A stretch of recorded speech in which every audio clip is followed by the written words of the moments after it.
Nu surciddu di città, non sapendo cosa fare, decidiu là per là di far visita o compare quando la campagna stava. Giunto a destinazione, lu surciddu che zappava lo invitava a colazione. Caro amico, che piacere!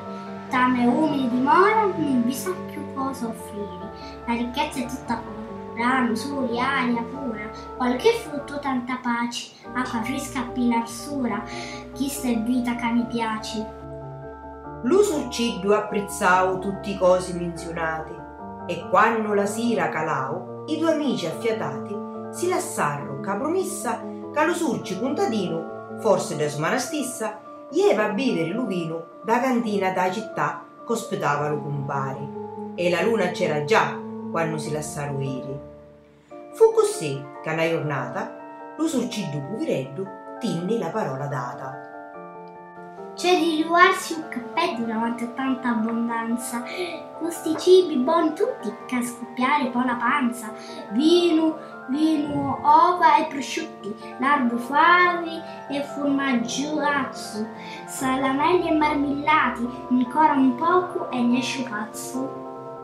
Sti parole pronunciate trase in giatto una paciuna. Li surciddi assai scandati, d'ingia rosso sacco e bruna, s'anfilaro di nascosto, fino a quando, dopo poco, ogni cosa fu a suo posto. Su, non stai sopra fuoco. Era cosa passeggera, era solo un imprevisto. Chi sta ricchezza vera? Dopo agiuno turno e chisto, e stavolta stese assai, lo surciddu ammucciato si sentiva immense vai. Quando l'uomo scomparuto l'ha suo posto a un iattazzo, lo surciddu mutu fila via come un razzo. Ci fuggia lo ricco amico. Undi vai? Non mi saluti? Sono povero, lo dico, ma ci tengo a me saluti. Leggo erba e acqua fresca, la sottia la ricchezza di una vita come acquista. A chi serve l'agiatezza se a vivere scandato? Meglio poveri ma onesti, che sapere che ha rubato, e ogni pasto che facisti, ammucciato o digeristi.